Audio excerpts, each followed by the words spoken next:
आज बाजार में सबसे बड़ा गेम चेंज ये है कि नया फाइनेंशियल ईयर शुरू होने से पहले ही बड़े निवेशक अपनी नई थीम सेट कर रहे हैं। नमस्कार। ईयर एंड के इस समय में जहां एक तरफ बुक क्लोजिंग और पोर्टफोलियो एडजस्टमेंट हो रहा है, वहीं दूसरी तरफ अगले साल की ग्रोथ थीम्स पर पैसा लगना शुरू हो गया है। इसका मतलब है कि आने वाले दिनों में सेक्टर आधारित तेजी देखने को मिल सकती है। मार्केट संकेत निफ्टी 25,000 के आसपास एक मजबूत बेस बनाता दिख रहा है। अगर नए फाइनेंशियल ईयर में पॉजिटिव शुरुआत होती है तो 25,900 से 26,200 तक की तेजी संभव है।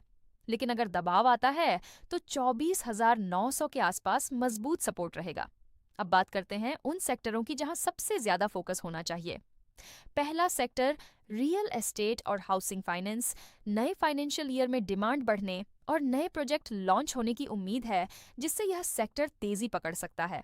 दूसरा सेक्टर कैपिटल गुड्स और इंफ्रास्ट्रक्चर। सरकारी खर्च और बड़े प्रोजेक्ट्स के कारण यह सेक्टर लगातार मजबूत बना हुआ है और आगे भी ग्रोथ दिखा सकता है। तीसरा सेक्टर डिजिटल पेमेंट और फिनटेक। भारत में तेजी से बढ़ती डिजिटल ट्रांजैक्शन इस सेक्टर को लॉन्ग टर्म ग्रोथ दे रही है। चौथा सेक्टर डिफेंस। सरकारी ऑर्डर और एक्सपोर्ट के कारण इस सेक्टर में स्थिर और मजबूत ट्रेंड बना हुआ है।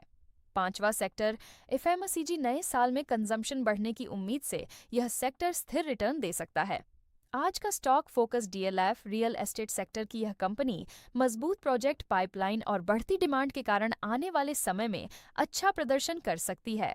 रणनीति नए फाइनेंशियल ईयर की शुरुआत में जल्दबाजी के बजाय सही सेक्टर में धीरे धीरे निवेश करना ज्यादा फायदेमंद हो सकता है। याद रखें, बाजार में बड़ा पैसा वही बनाता है जो पहले से आने वाले ट्रेंड को पहचान लेता है।